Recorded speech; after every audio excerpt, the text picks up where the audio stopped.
अस्सलाम वालेकुम रहमतुल्लाह।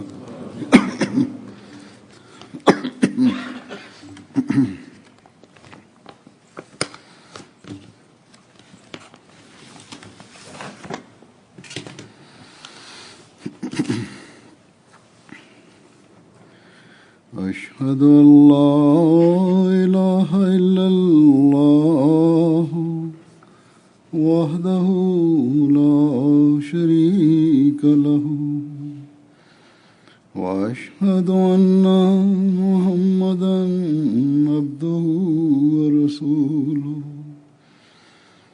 अम्मा बअदु फ़अऊज़ु बिल्लाहि मिनश शैतानिर रजीम बिस्मिल्लाहिर रहमानिर रहीम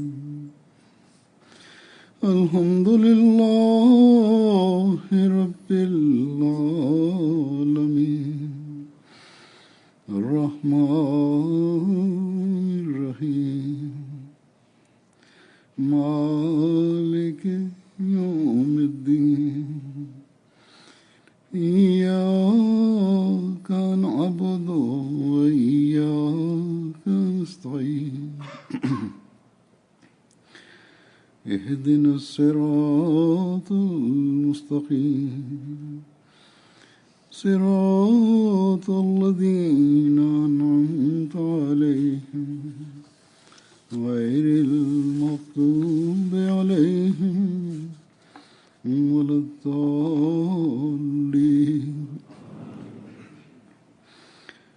इन्नमा यअमुरु मसाजिदल्लाहि मन आमन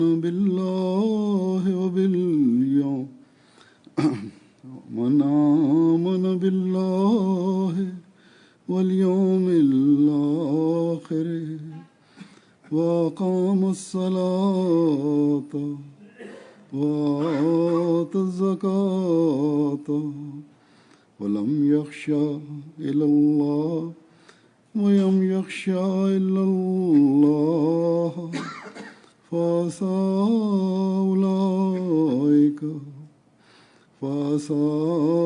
उलाइका यकूनु मिनल मुहतदीन. After reciting the Tashahhud, Ta'awuz, Tasmiyah and Surah Fatih, Hazrat Amir al-Mu'mineen Ayyadahullah ibn Nasr al-Aziz said, by the grace of Allah, Jamaat Ahmadiyya in Regina have had the opportunity to build a mosque. By the grace of Allah, it is a beautiful mosque.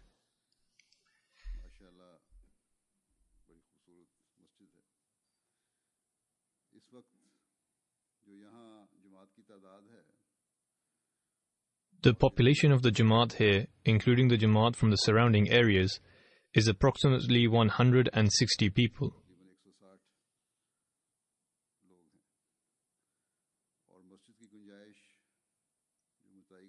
The capacity for the mosque hall is stated as 400 worshippers. And if the need arises, then a further 100 people can offer the prayers in the common areas.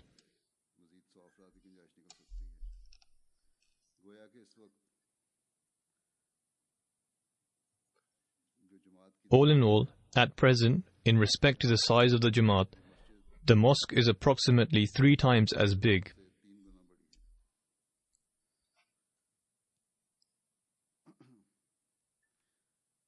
I have been informed that the expenses have also been paid for by the local Jamaat members, or the members have promised to pay it.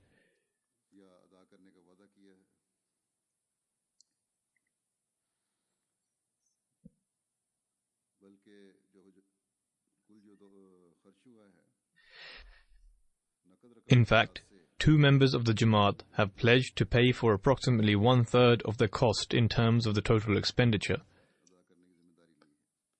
One of them is the widow of the martyr, Dr. Shamsul Haq.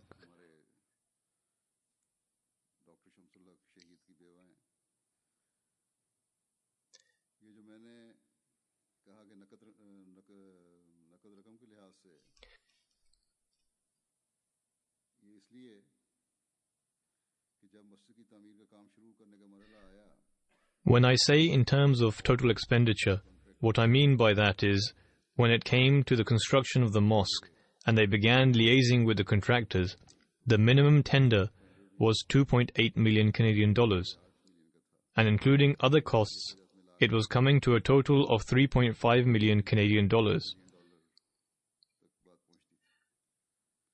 However, the total cost for building the mosque came to $1.6 million.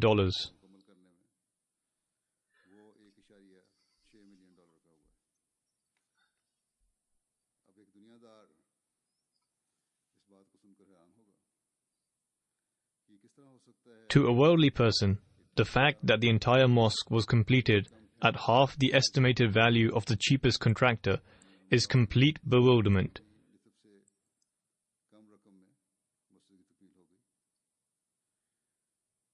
Indeed, a worldly person will have no idea about this because he does not know what true sacrifice is, and he is unaware of the level of sacrifices offered by the members of the Promised Messiah's community.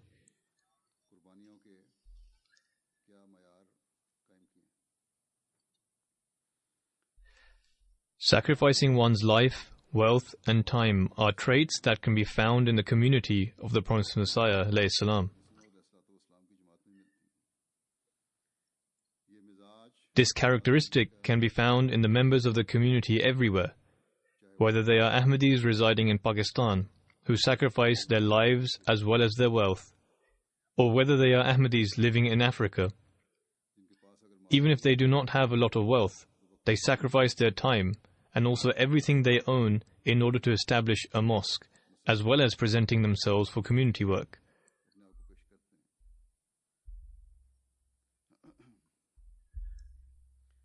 Whether they are Ahmadis living in Indonesia or Europe, or whether they are Ahmadis living in Canada, or whether they are Ahmadis residing in any part of the world for that matter, God Almighty grants them the opportunity to make sacrifices.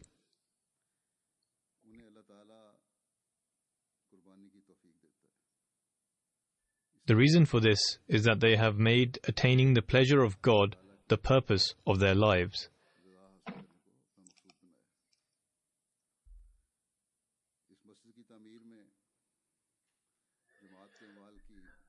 I have been informed that the reason why half of Jamaat's money was saved in the construction of the mosque was that 3 brothers from Saskatoon, who work in the construction business, volunteered to help, and as a result, this amount was saved. Similarly, many other volunteers helped in this process.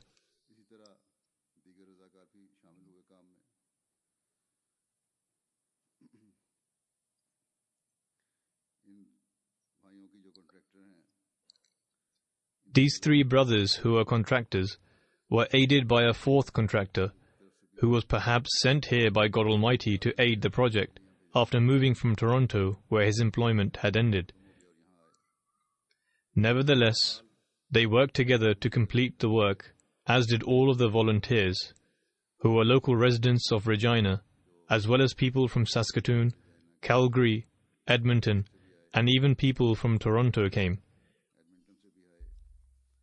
Among them were Khuddam and Ansar.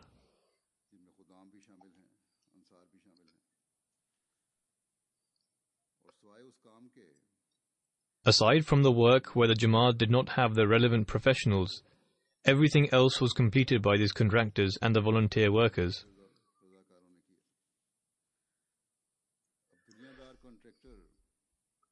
Worldly contractors can never conceive this fact.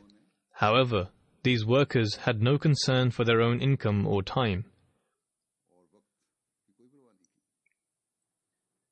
The Lajna also helped by providing food for the volunteer workers and participated in the scheme by offering financial sacrifices, thereby becoming a part of this project.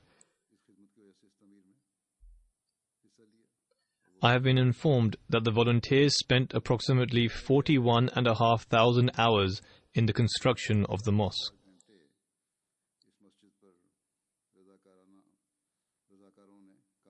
People here did not think that 8 hours of work needs to be completed in 5 days. In my opinion, some people would have worked for hours on end, all 7 days, working day and night. They would not have bound themselves by any time constraints.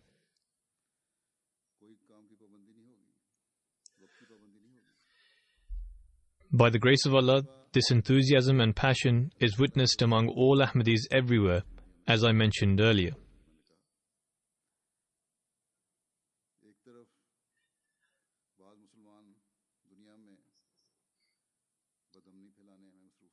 On the one hand, some Muslims are bent upon spreading violence and chaos in the world. On the other hand, Ahmadi Muslims residing in a different part of the world, which is developed and advanced in worldly terms, are spending their time and wealth for the construction of the house of God. The reason for this is that God Almighty has said, "Whosoever builds a house of God shall have a house constructed for him in paradise."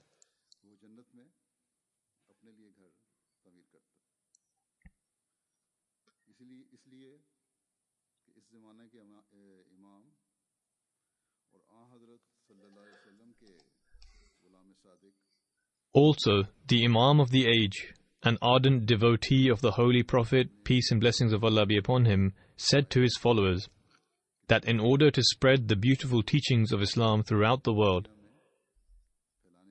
one must construct mosques to radiate its authentic and beautiful message.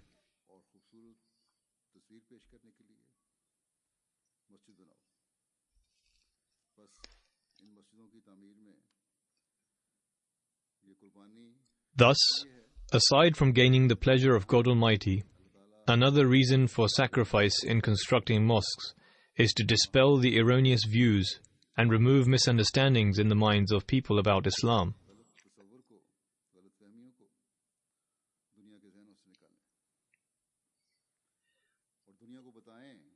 And to demonstrate to the world that the mosques of the Muslims and Islamic teachings are not the cause of the disorder in the world.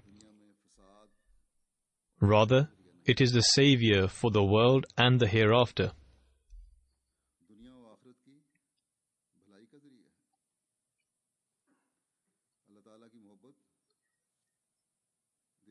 It is the cause of embedding the love of God Almighty in the hearts of people, and for them to fulfill His due rights, as well as the reason for the love of God's creation and fulfilling their rights.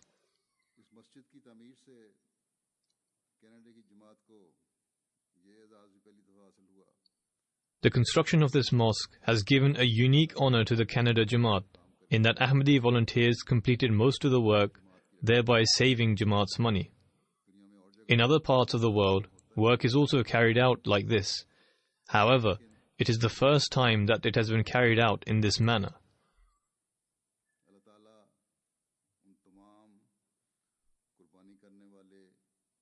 For all those people who made sacrifices for this project, whether they are financial or sacrifice of time, be they men or women, who have given large amounts or promised to give, may Allah reward them and bless their wealth and their lives abundantly. Always bear in mind that a mosque is vital for both our moral training and for spreading the message. For this reason, I told Amir Sahib to build smaller mosques and try to build a mosque in every Jamaat.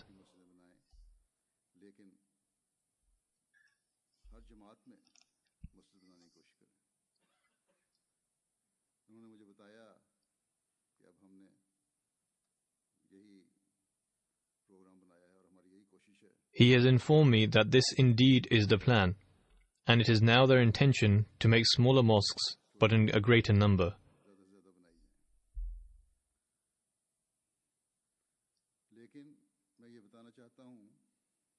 However, I would like to point out, although we intend to construct smaller mosques, we do not have the resources to construct mosques everywhere quickly.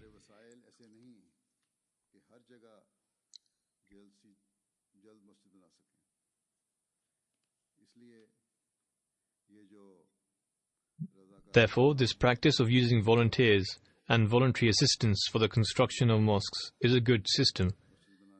This tradition should be maintained, and wherever possible, money should be saved. और जहाँ तक हो सके रकम बचाने की कोशिश करनी चाहिए। एक जगह Whilst explaining the importance of constructing mosques, the Promised Messiah, peace be upon him, once stated, "At this time, our Jamaat is in great need of mosques, which is the house of God. In whichever town or village we establish a mosque, you may assume that the foundation for the progress of the Jamaat have been laid. In a town or village where a few Muslims reside, or there are no Muslims at all, if one wishes to see Islam flourish there, they should build a mosque. In that instant, God Almighty will Himself draw Muslims towards it. However, the condition is that the condition stipulated by the Promised Messiah, peace be upon him, must be followed. He states, the only condition is that the reason behind establishing the mosque should be sincere. The stipulation for constructing a mosque is piety and virtuousness. It should be constructed solely for the sake of God Almighty and not for any vested interest or personal gain. And if there is no malicious intent, only then will God Almighty bless it. Thus we should make an effort in order to fulfill the desire of the Promised Messiah alayhi salam. However, we must also be mindful of the condition which the Promised Messiah, peace be upon him, has mentioned along with this. That is, to show sincerity and not simply a display of momentary passion and enthusiasm for having built a beautiful mosque. Rather, it is important to fulfill the true objectives of the mosque. A mosque should not be built for the purpose of seeking recognition and fame, nor is it built for people to display their level of financial sacrifices, or to show the number of hours they devoted in its cause, and neither is it built for the purpose to compete with one another. In fact, mosques should be built purely for the sake of Allah.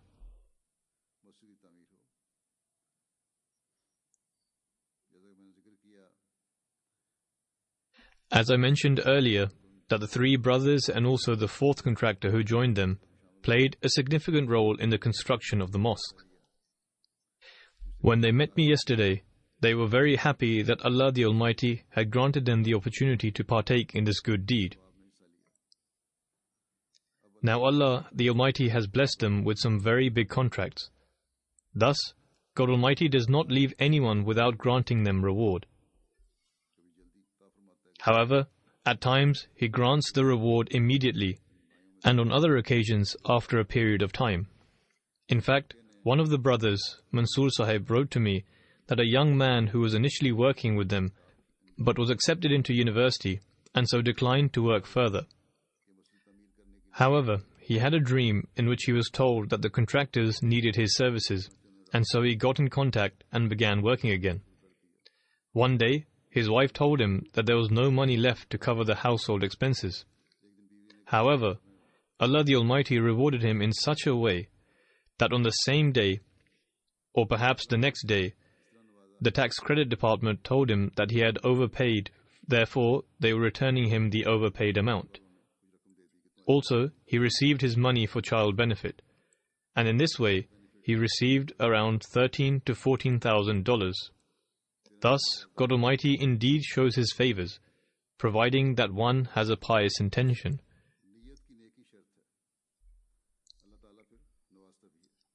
By the grace of Allah the Almighty, there are many people in Africa who build huge mosques and then offer them to the Jamaat.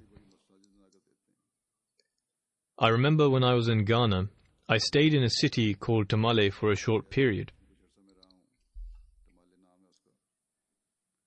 We had a small mosque there, which was made from mud blocks and was plastered from the inside and out in order to strengthen it.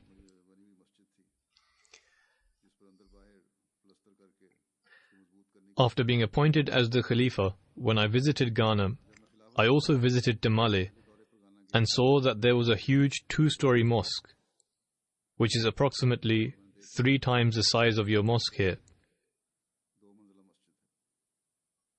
And there are also offices adjacent to it.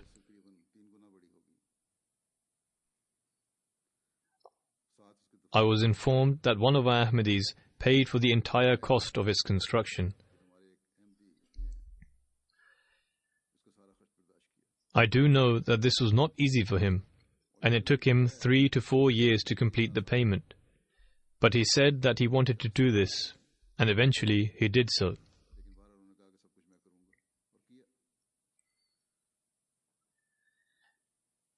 As I mentioned earlier, that Ahmadis with such nature are to be found everywhere.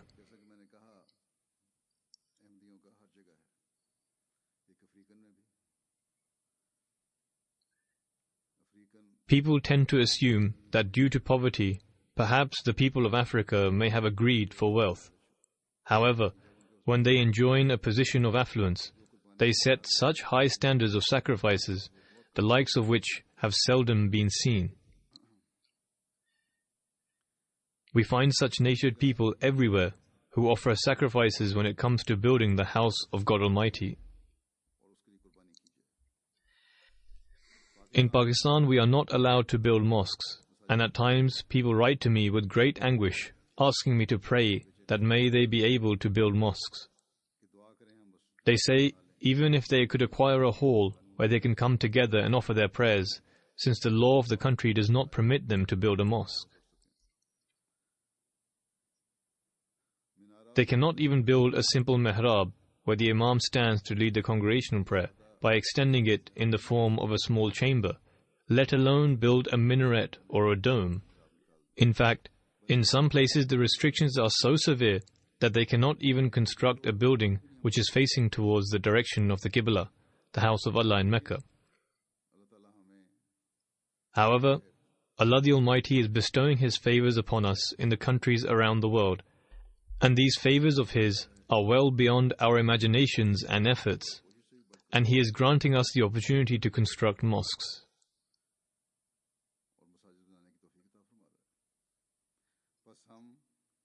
After witnessing the grace of Allah the Almighty, we are filled with the emotions of gratitude.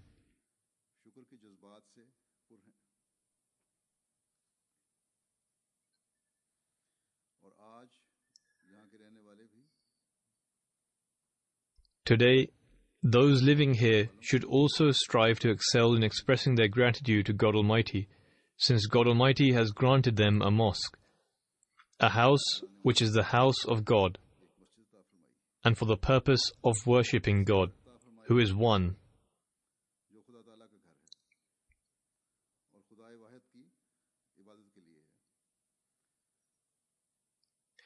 Indeed, this is the house of God. But God has not made this for His benefit. Rather, it benefits those who come to the mosque.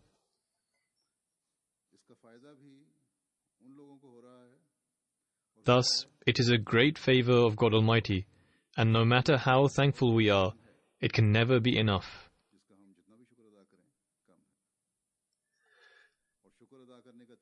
The manner in which one should express one's gratitude upon the construction of a mosque has been taught to us by God Almighty in the verse of the Holy Quran, which I recited before you. God Almighty states, the translation of it is, He alone can maintain the mosques of Allah who believes in Allah and the last day and observes prayer and pays the zakat and fears none but Allah. So these it is who may be rightly guided.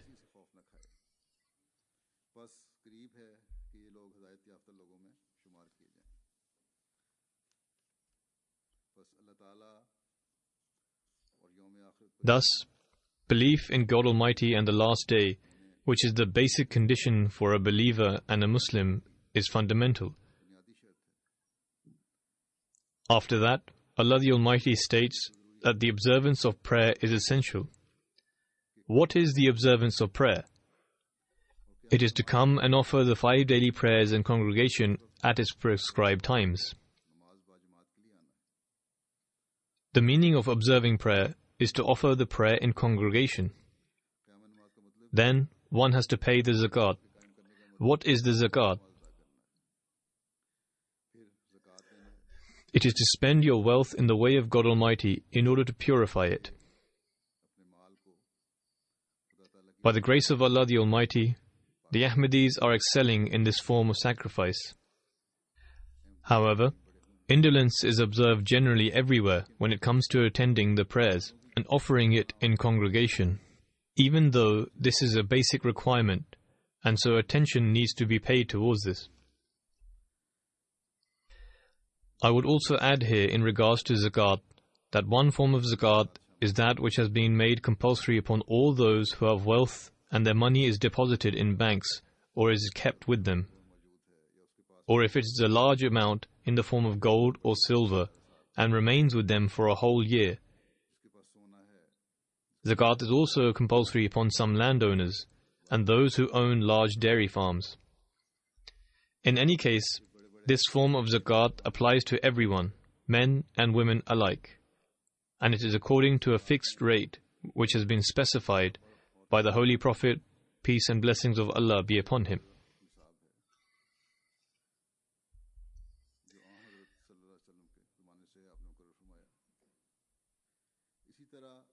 In relation to the subject of zakat, I would like to draw the attention of women in particular. After coming here and with the improvement of their circumstances, they acquire a lot of gold in the form of jewelry. I have seen women, old and young alike, who are wearing very heavy gold bangles and bracelets. Indeed, they can wear it, as it is a means of adornment and God Almighty has permitted them. However, it is also compulsory to pay zakat on them. Then, any kind of chanda, monetary sacrifice, which is offered for the propagation of God Almighty's faith and its related works, and for serving mankind, falls under zakat and the purification of one's wealth.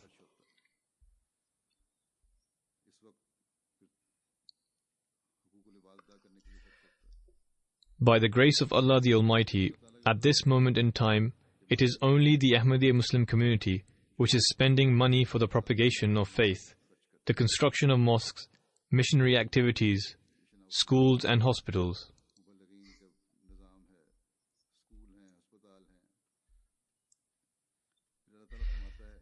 Then, after zakat, Allah the Almighty instructs that you should not fear anyone but Him.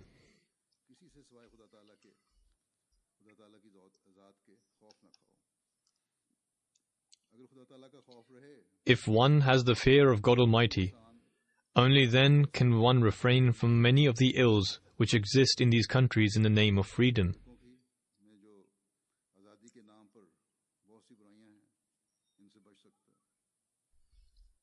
One must remember that it is extremely vital to develop the fear of God in one's heart, and the fear of God is in fact taqwa, i.e. righteousness. There are countless verses of the Holy Quran regarding taqwa, in which we have been given various commandments.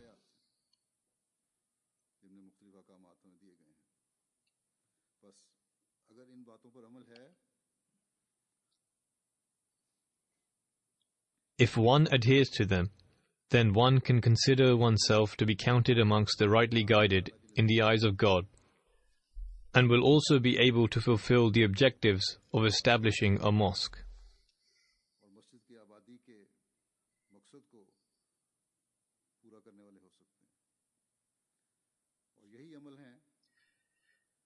It is such practices and being firmly established on faith which will then in turn enable one to fulfill the objectives of building a mosque and also make one grateful to Allah the Almighty.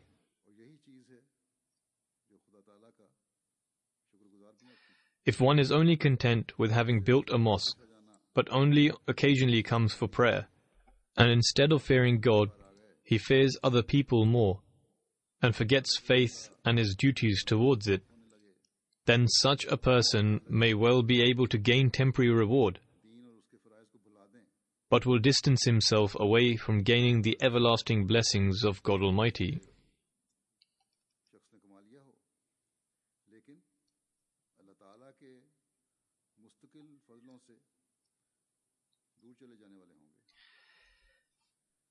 Thus, God Almighty states that the mosques can only truly be filled by those who are strong in their faith as well as their beliefs, and continue to excel in their practices as well.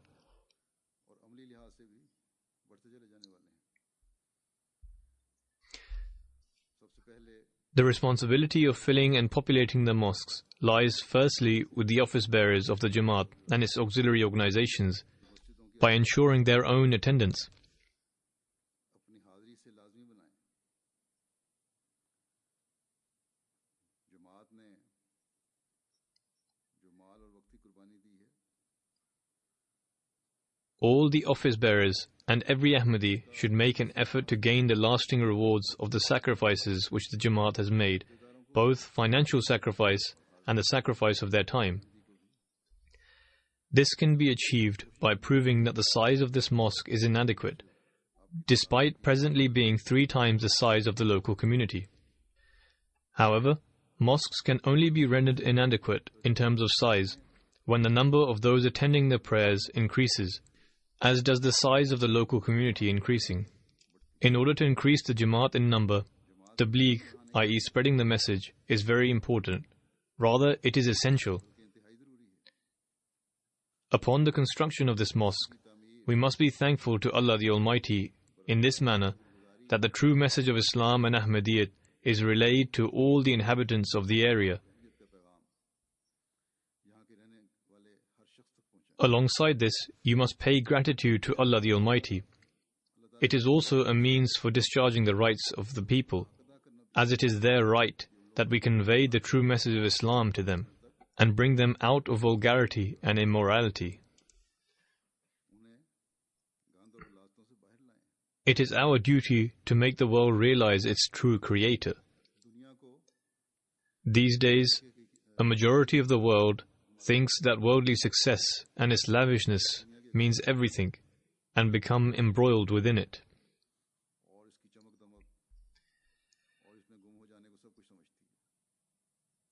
However, they do not realize that behind this temporary splendor lies a black hole in which they will be encompassed.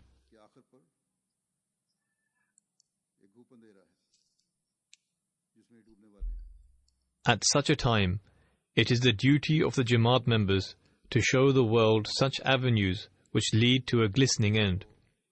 We must inform them that the glamour of this world is merely temporary. The true light is for the one whose end is radiant, and it is only attained when discharging the rights of Allah the Almighty. It is by worshipping Him, and is achieved by worshipping Him selflessly. This can only be achieved when we have more concern for the afterlife rather than this world. We can only explain this to the world after we analyze ourselves, and only when we are concerned about our end can we show them the light ahead.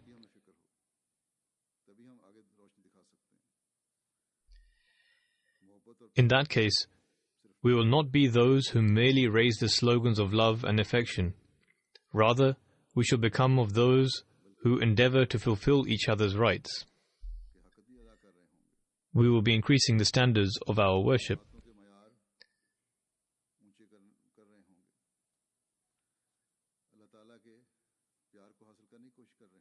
Through our words and actions, we shall be working towards attaining the love of Allah the Almighty. And where our fountains of love and affection for Allah will be simmering, our fountains of love and affection for Allah's creation will also begin to simmer.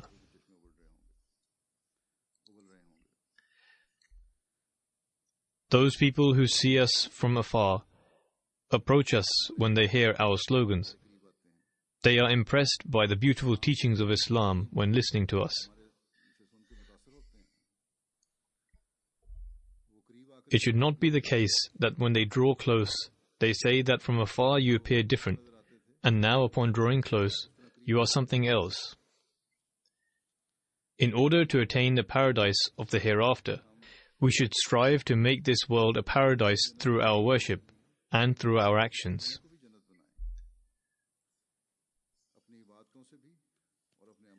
The Holy Prophet, peace and blessings of Allah be upon him, said that when you pass through the gardens of paradise, then eat and drink from there.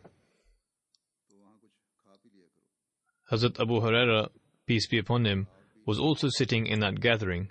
Many narrations have been related from him. He states that upon hearing this, I inquired, O Messenger of Allah, sallallahu alaihi wasallam, what are the gardens of paradise? Upon this, the Holy Prophet, peace be upon him, stated that mosques are the gardens of paradise. He then inquired, O Messenger of Allah, peace be upon him, what is meant by eating and drinking in paradise? The Holy Prophet, peace be upon him, answered, to remember Allah, to do tasbih, reciting Subhanallah or Holy is Allah, to do tahmeed, which is to say Alhamdulillah or glorify and praise Allah, to say there is none worthy of worship except Allah, and to say Allahu Akbar, Allah is the greatest. To say and recite this is the food and drink of paradise. Hence, alongside prayers, to sit in the mosque praising and glorifying Allah the Almighty is to eat of the fruits of paradise in this world.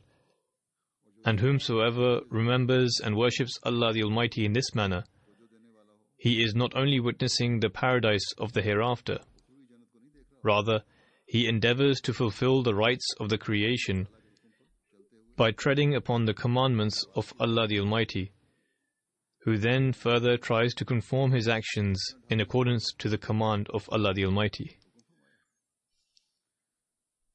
How fortunate are those people who enjoy the fruits of the paradise in this world themselves and enable others to eat from it, and will be amongst those who will be the recipients of the pleasure of God Almighty in the next world.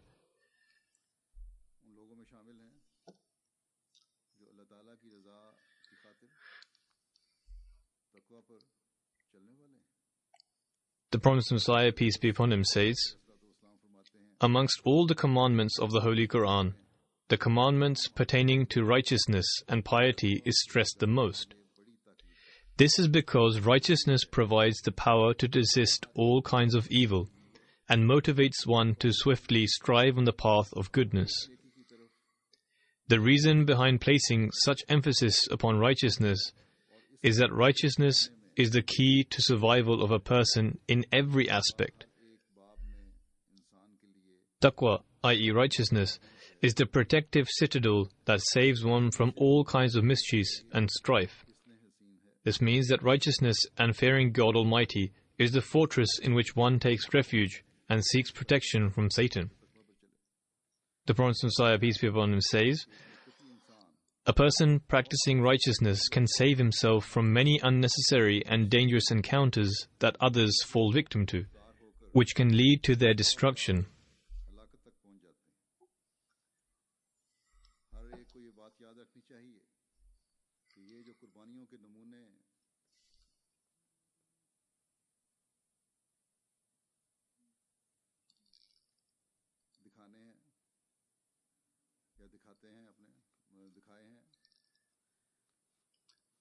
Therefore, everyone must remember that the sacrifices you have made, or are making and will continue to make, must be fortified with taqwa, i.e. righteousness.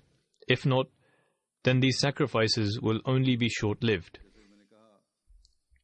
As I said before, in order to show our gratitude, it is important to fulfill our responsibility of preaching. However, with the building of the new mosques, many people would see this new edifice. By seeing this mosque, their attention will be focused on you. Their attention will be focused on Ahmadis living here. At that time, if every Ahmadi is found to be adorned with God-fearing righteousness, then this will become a source of guidance for others. So this mosque places a great responsibility on every Ahmadi that resides here. In order to fulfill this responsibility, every Ahmadi will have to become a model Ahmadi. The Promised Messiah, peace be upon him, states, members of my community should become exemplary models.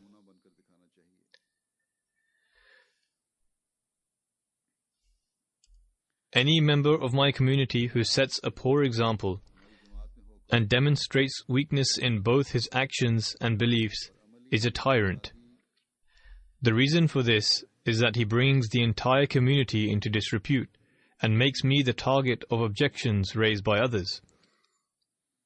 People despise displays of misconduct, whilst they are attracted towards models of good conduct. The Prophet Messiah ﷺ states, "Sometimes people write to me that although I am not part of your community, seeing the conduct of the people of your community makes it evident to me that the teaching of this community is based on piety."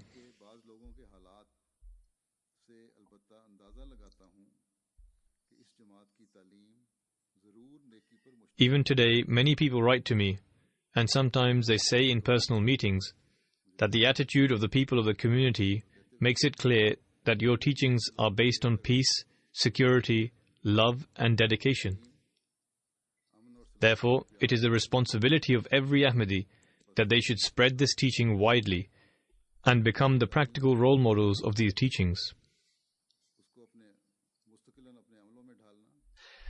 The Prophet Messiah, peace be upon him, then states,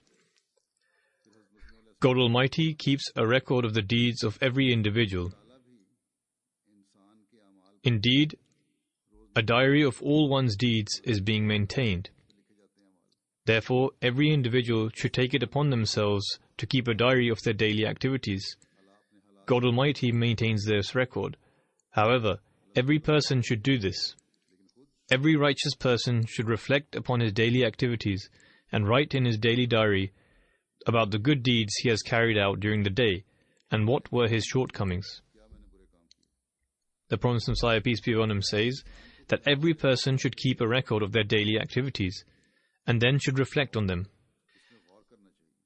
Simply noting it down is not enough. It is important to reflect and plan your development in further aspects of righteousness. It is important to reflect on how much progress one has made since yesterday. The Prophet Messiah, peace be upon him, says that the status of piety of a person today should not equal the level of his piety yesterday. The person whose yesterday and today are equal has made no progress in piety, and consequently is at a loss. Do not merely be happy in the fact that our standard of piety of yesterday is maintained today, but the Prophet Messiah, peace be upon him, has directed that our level of righteousness today should surpass that of the previous day. If that is not attained, then you must understand that we are not in a place of advantage and we are heading towards a loss. The Prophet Messiah, peace be upon him, says that a person who believes in God Almighty and has perfect faith in Him will never face ruin. Instead, for the sake of protecting such an individual, millions of lives are saved. Today, it is the responsibility of Ahmadis to save the world from destruction. However, the prerequisite remains the same, and that is that our progress in piety must be extraordinary. The Prophet Messiah says that for the sake of one such person, millions of lives are saved. Thus, it is a huge responsibility upon every Ahmadi to save the world. It is incumbent upon us to save the world, which is abandoning God. Even if some are better than others with regard to their moral standards, as there are some who say there is no need for us to follow any religion because our morals are far better, it may well be that some of their basic morals are indeed better. Their dealings on a daily basis and their dealings with others may be comparatively good, and they may not be usurping the rights of others, but in other aspects and in the name of freedom, these people have become morally redundant, and they have the backing of the law. The world has completely forgotten God Almighty.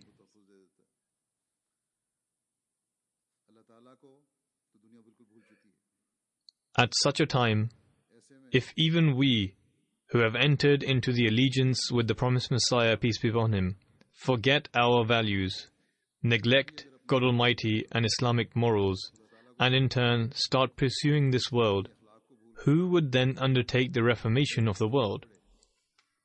There is no doubt that Allah the Almighty has vouchsafed to the promised Messiah, peace be upon him, that such people will always remain, and Allah will provide others.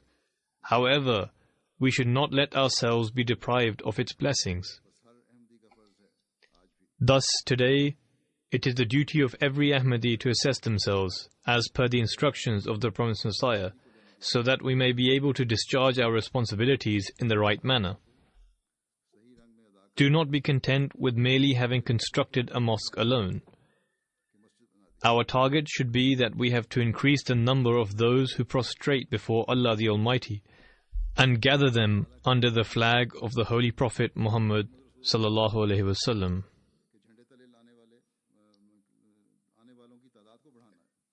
This cannot be accomplished until we make firm progress forwards. Unless each and every one of us becomes a role model for our own people as well as for others. We should not cause pain to anyone. In fact, we should fulfill the due rights of our own people as well as fulfilling the rights of others. The promised Messiah, peace be upon him, says that you should become a source of blessings for your own selves, for your wives and children, for your community and relatives, and for me. You should never provide the opponents with a reason to criticize.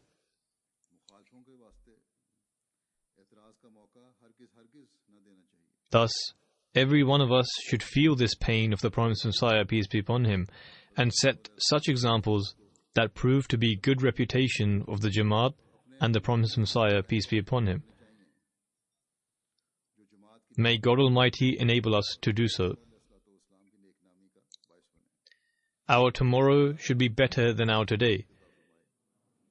Our children and our progenies should understand that the sacrifices which their parents offered, their building of mosques, their efforts towards propagating the message, and their admonition to them to give precedence to faith over the world is the true wealth which they left behind for them.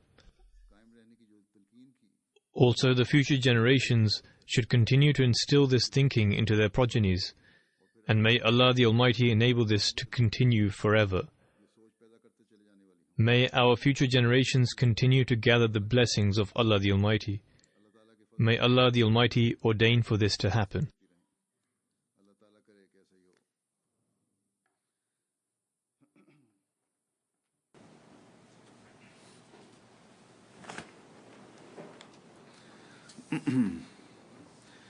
Alhamdulillah,